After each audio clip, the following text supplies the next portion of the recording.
तेज नज़र कहानी को लाइक करें, शेयर करें और हमारे चैनल कथा कहानी को सब्सक्राइब करके बेल आइकन का बटन दबा दें। एक गांव में तीन भाई अगल बगल के घरों में निवास करते थे। तीनों दृष्टि दोष से पीड़ित थे। नाक के पास ले जाने पर ही कोई चीज़ उन्हें दिखाई देती थी। तीनों भाई एक दिन शाम को बड़े भाई के घर पर मिले। उनके बीच दुनियादारी की बातें होने लगीं। बड़े भाई ने छोटे भाइयों से कहा, इधर कुछ दिनों से मेरी दृष्टि में काफ़ी सुधार हो गया है। दूर पर कोई मच्छर दिखाई देता है तो मैं यह कह सकता हूँ कि वह नर मच्छर है या मादा मच्छर। अरे भैया, डींग मत मारो।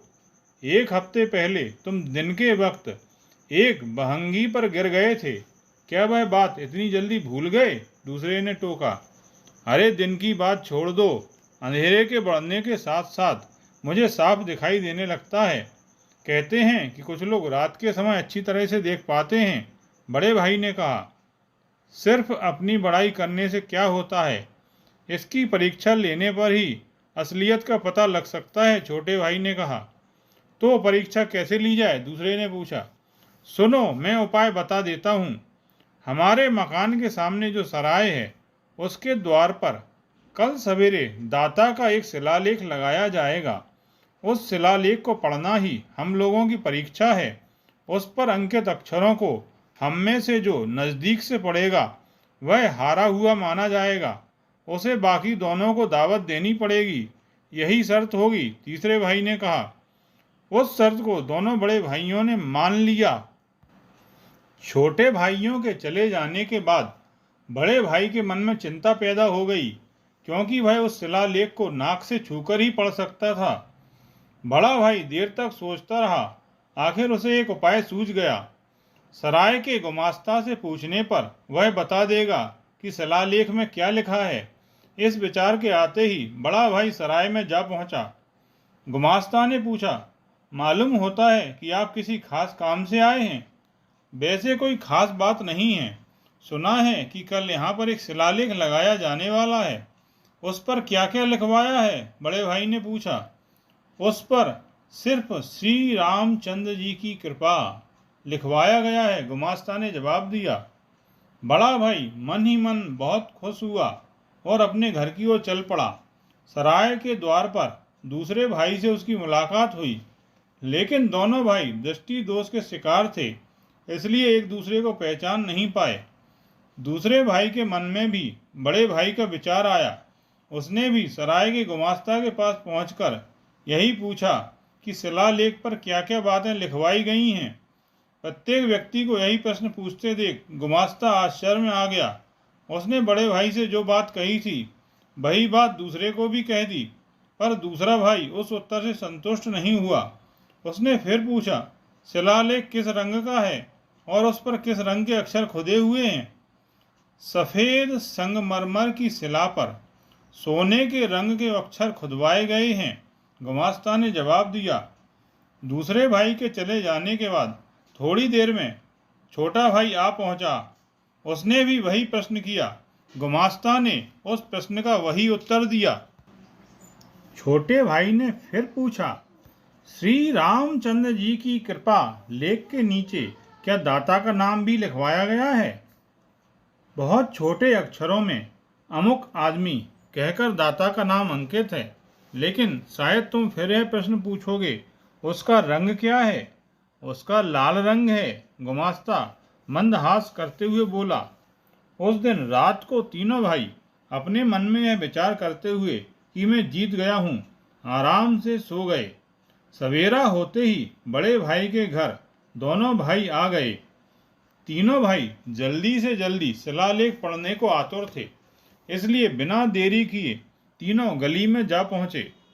बड़ा भाई झट से रुककर बोला, सराय के और समीप जाने की जरूरत ही क्या है? मुझे तो शिलालेख के अक्षर यहीं से दिखाई दे रहे हैं। उस पर लिखा हुआ है, श्री रामचंद्र जी की कृपा।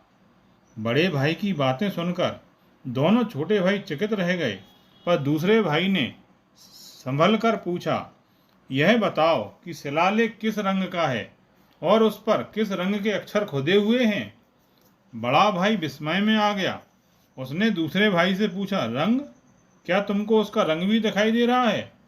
क्यों नहीं, सफ़ेद शिला पर सोने के रंग के अक्षर खुदे हुए हैं। दूसरे ने कहा, तुम दोनों लड़ते क्यों हो? उस शिला पर जो छोटे अक्षर खुदे हुए हैं उनको भी पढ़ लो। बड़े अक्षर तो अंधा आदमी भी पढ़ सकता है। तीसरे भाई ने कहा, क्या शिला पर छोटे अक्षर भी खुदे हुए हैं? दोनों बड़े भाइयों ने पूछा। छोटे अक्षर साफ जो दिखाई दे रहे हैं।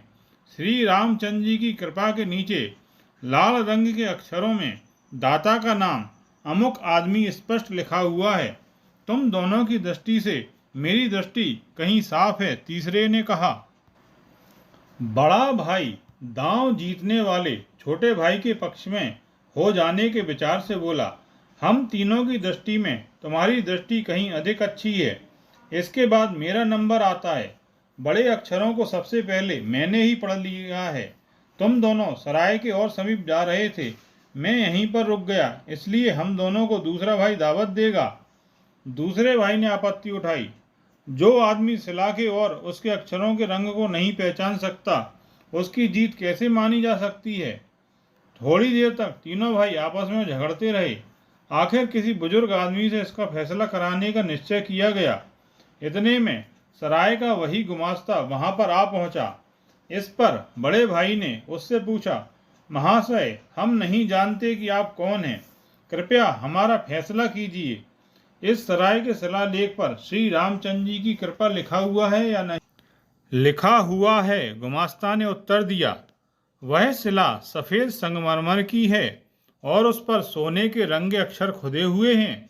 यह बात सच है या झूठ? दूसरे ने पूछा। सच है, गुमास्ता ने कहा। उसके नीचे लाल रंग के छोटे अक्षरों में अमुक आदमी लिखा हुआ है। क्या यह बात सच नहीं है? छोटे ने पूछा। सच है, गुमास्ता ने जवाब दिया।